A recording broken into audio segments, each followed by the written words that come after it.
উত্তর আফ্রিকার দেশ লিবিয়া থেকে ইউরোপ যাওয়ার পথে ভূমধ্যসাগরে অন্তত 18 জন বাংলাদেশের মৃত্যু হয়েছে। এ বিষয়ে আরও জানতে যুক্ত হচ্ছে অভিবাসন বিশেষজ্ঞ শরীফুল হাসানের সাথে। শরীফুল হাসান, আপনাকে স্বাগত জানাচ্ছি। শুরুতেই একটু জানতে চাই যে এই অবৈধ প্রবেশ থামানো যাচ্ছে না কেন? মানে আজকের ঘটনাটা যদি আমরা দেখি তাহলে এটি একটি উদ্বেগজনক ঘটনা। আপনার কাছে কি মনে হয়? ধন্যবাদ। আমি আপনাদের সঙ্গে যুক্ত হওয়ার আগে গত 1 ঘন্টা ধরে আমাদের লিবিয়ার বাংলাদেশ দূতাবাস, গ্রিস দূতাবাস এবং গ্রিসের অন্যান্য কিছু সংস্থার সাথে কথা বলতে চাচ্ছিলাম। আপনারা যেটা বলছেন 18 জন বাংলাদেশে, আমার কাছে যে প্রাইমারি ইনফরমেশন তাতে আমরা শুনেছি যে অন্ততপক্ষে 22 জন বাংলাদেশি মারা গেছেন এবং 26 জনকে উদ্ধার করা হয়েছে।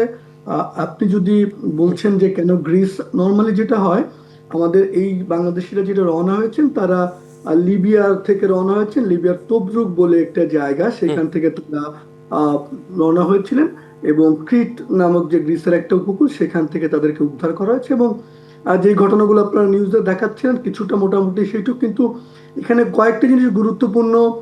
আপনারা দেখবেন নর্মালি বেশিরভাগ মানুষজন কেন আসলে লিবিয়াতে যায়, এবং লিবিয়া থেকে ভূমধ্যসাগর পাড়ি দিলে একদিকে ইতালি এবং আরেকদিকে গ্রিস।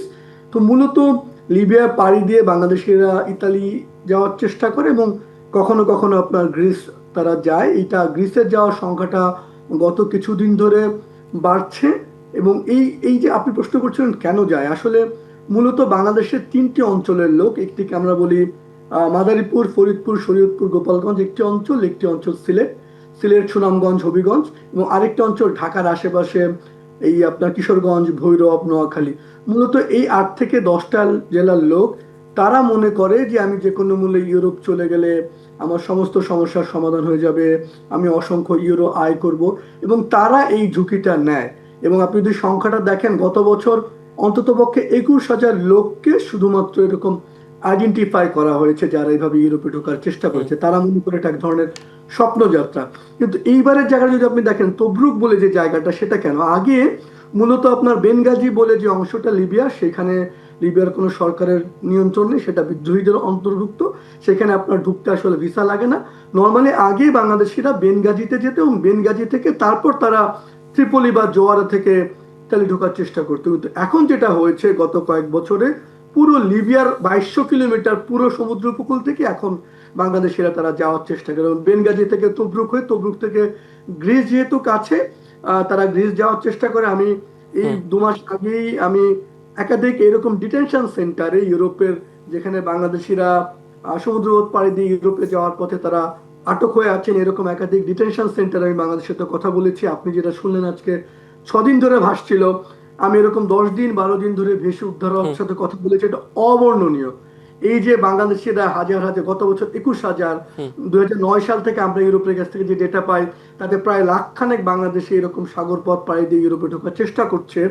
বাংলাদেশ সারা পৃথিবীর মধ্যে এই মুহূর্তে 1 নম্বর যেই দেশের লোকজন সমুদ্র পাড়ি দিয়ে ইউরোপে ঢোকার চেষ্টা করে। সিরিয়া না, আফগানিস্তান না, ইরান না, বাংলাদেশ সেই তালিকায় সর্বপ্রথম। এবং অনেক বছর ধরে আমরা বলছি আমাদের সরকারের সর্বোচ্চ গুরুত্ব দেখা যায়। আপনি সারা পৃথিবীর মধ্যে প্রথম হচ্ছেন, বাংলাদেশে তো যুদ্ধ চলছে না, তাহলে কেন দেশের ভাবমূর্তির তো একটা বিষয় রয়েছে। আপনার কাছে আমি আরেকটি বিষয় জানতে চাই। এই যে স্বপ্নের যাত্রা, তারা মনে করে যে ইউরোপে গেলেই সব সমস্যার সমাধান, কিন্তু প্রকৃতপক্ষে তো তা হয় না। তারপরেও কেন এটা ঠেকানো যাচ্ছে না? কেন বাংলাদেশিরা এটা বোঝে না, বোঝানো যাচ্ছে না?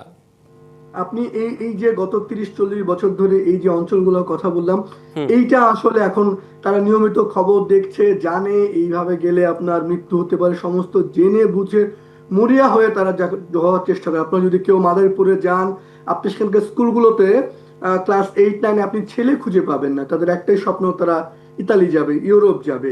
এই যে তাদের বিহেভিয়ারের যে পরিবর্তন, আপনি রাষ্ট্রের এই জায়গাটাতে যে যথাযথ ভূমিকা নেওয়া দরকার, যে না এই ধরনের বন্ধের জন্য যেই পরিমাণ তৎপরতা দরকার আমাদের সবার মিলে, আইন শৃঙ্খলা রক্ষাকারী বাহিনী, সরকারের বেসরকারি গণমাধ্যম, সেই যথেষ্ট তৎপরতাটা নেই। এবং এই যে মানুষজন, তারা আসলে হয়েছে কি, আপনি যদি দেখেন বাংলাদেশের মানুষজন এখন যে কোনো মূল্যে দেশ ছাড়তে চায়। হয় তারা সাগরপথ পাড়ি দিয়ে ইউরোপে যাবে কিংবা মধ্যপ্রাচ্যে চলে যাবে। এই যে যে কোনো মূল্যে মানুষজন ভাবে যে আমি বাংলাদেশটা ছাড়তে পারলেই বোধহয় আমার জীবনের সফলতা। কিন্তু এই যুগে আপনি আঙুলের ছাপ দিয়ে আপনাকে দেখলেই বোঝা যাবে আপনি কোন পথে এসেছেন। আপনি যদি কোনোভাবে সাগর পথ পাড়ি দিয়ে যেতে চান, আপনার প্রথমত মারা যেতে পারেন। আপনি যদি পৌঁছান, আপনাকে অ্যারেস্ট হতে হবে, কিংবা আপনি অ্যাসাইলাম সিক প্রার্থনা করলে, আশ্রয় প্রার্থনা করলে সেগুলো রিজেক্ট হচ্ছে। আপনি এটা একটা অবর্ণনীয় জীবন, মানুষজন ভাবছে গেলেই বোধহয় আমার একদমই একটু সংক্ষেপে জানতে চাই যে কোন জায়গায় হাত দেওয়া উচিত আসলে বাংলাদেশ সরকারের? আমরা অনেক বছর ধরে বলছি মূলত তিনটি জায়গা যদি আমরা বলি। প্রথমত, এই যে যারা এইভাবে যাচ্ছেন তারা, তাদের পরিবার, তারা কিন্তু এগুলো জানে। তারা 10 লাখ, 15 লাখ, 20 লাখ, 25 লাখ, 67 লাখ পর্যন্ত এইভাবে খরচ করছে, যাদেরকে জিম্মি করে রাখা হয়, টর্চার করা হয়। প্রথম আমাদের কলটা হচ্ছে আমাদের আসলে সরকার সবাই মিলে এই পরিবার বা যারা যাচ্ছেন তাদেরকে আসলে সচেতন করা বা বারবার বোঝানোর কাজটা করতে হবে। দ্বিতীয়, আমাদের আইন শৃঙ্খলা রক্ষাকারী বাহিনী। আজকে আপনি এই 22 জন মারা গেছে, মানে তখন আপনি দেখবেন আগামী কয়েকদিন আইন শৃঙ্খলা রক্ষাকারী বাহিনী বা সরকার তৎপর হবে, তারপর আবার যা ভুলে গেল। সারা বছর জুড়ে যে আইন শৃঙ্খলা রক্ষাকারী বাহিনী বা সবার যে সময় তৎপর হয় সেটা নেই।